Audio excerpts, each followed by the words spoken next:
Women's basketball's biggest weekend of the year takes Arizona. Welcome back to sports, everyone. I'm Chaz Messman. The WNBA All-Star Game is going down in Phoenix tomorrow night, but things kicked off today with an All-Star Friday night. Our Vanessa Gongora was inside the Footprint Center, sharing how the night went. For the first time in 10 years, the WNBA All-Star Game is back in Phoenix. Vanessa Gongora here at the Footprint Center. And while this event has been going on for many years, this year may be the biggest yet. The anticipation of the WNBA All-Star Game was at an all-time high this year, thanks to the arrival of new players. All-Star voting increased 600% from 2023. Last year, no player received over 100,000 votes, but this year, Indiana's Caitlin Clark alone got over 700,000. Clark and last year's three-point contest winner, New York Liberty's Sabrina Ionescu, opted out of this year's skill challenge.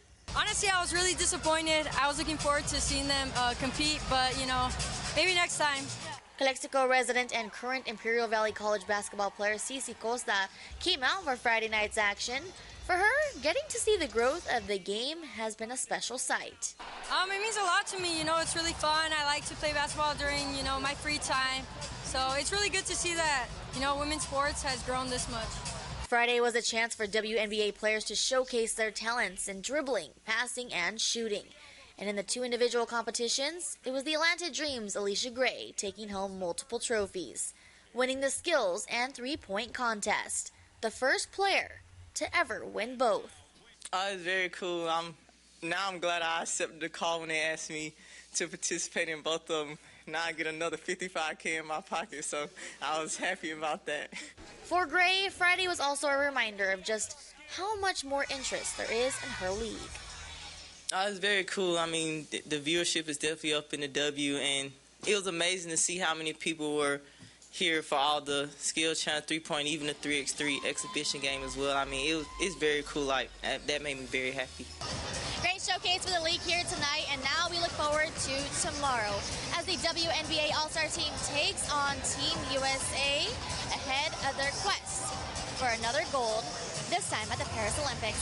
For now, reporting from the Footprint Center, I'm Vanessa Gongora, KYMA Sports. We are rolling along with our Prep Football Summer Series, and we got a good one for you today.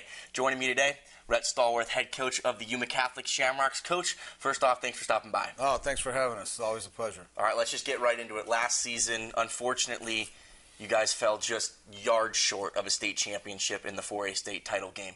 But how have you seen that motivation and that just emotion of coming so close motivate your guys coming into this year? Well, our kids are definitely motivated. It's become an expectation to get to that point every year. Some years you fall a little bit short, but to be there and to fall so short, it's kind of one of those things that it sticks with you the rest of the year and kind of helps motivate the kids, push them in the off season. The ultimate goal then now is to get there and finish it off and win it. And they pay their dues in the weight room and in the off season to be there. It's just a matter of can we stay healthy and put it all together. A lot of the stuff going on in the offseason around this time is the 7-on-7s, and you guys have been doing it against some of the best teams in the area. We have. We do some stuff at home with some of the local schools, but we push ourselves early on. We go to San Diego State for a couple of weekends in a row where you play some of the elite teams around. And being the first time we went up there, we actually won the tournament against some pretty elite teams. So we know we have the makings of what we want. It's just a matter of staying consistent and doing all the little things so that they add up at the end. A lot of high schools don't do what you guys do for fall camp, where you guys go away, take away the phones. How do you guys get ready for the season with that, and how do you think that helps you going forward?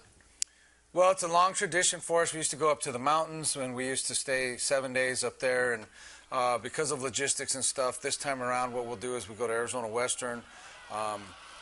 We practice out there. We lock them up in the dorms. But we practice in the morning. We have meetings and weight room during the day. Then we practice again at night. But the taking away of the phones, the taking away of all electronics, it forces the kids to talk to each other, it forces them to communicate, to learn about each other, see what makes each other tick. It helps them become better teammates. It helps them to become a little more cohesive together and play as a unit instead of just a bunch of individuals. Talking about unit, you guys are one of the smallest schools in the 4A division. And a lot of times you have guys playing both ways and are undersized. So those offensive and defensive line units are super important. How have the guys that you guys have been bringing through this year, because you guys graduated a lot, been gelling so far this year? They're working hard. You know, we're still looking to see what is going to be that magic group of guys that we have set up. We're trying to decide ultimately we'd like to have a separate offensive line, a separate defensive line. That doesn't always work out that way.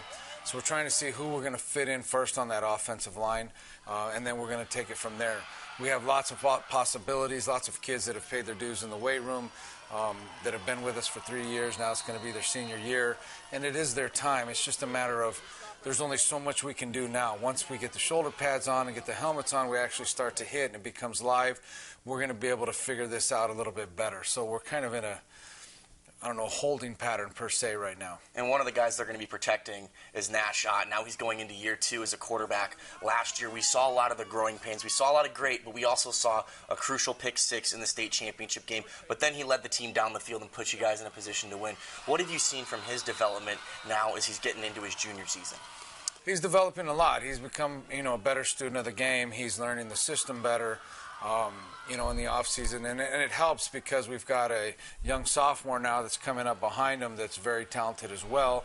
So anytime you create, and Scout Reese, so anytime you create competition, it helps to push these guys to a whole new level. And sometimes when you don't have anybody behind you, you can get a little stale and stagnant sometimes. So I think that's a good motivating factor for him right now. And whoever that guy's going to be behind center is going to be thrown to one of the best wide receiver duos in the country, Sir Stokes and Daryl Coleman. How big of an asset is that for you guys going forward, especially since you guys lost a 1,000-yard rusher?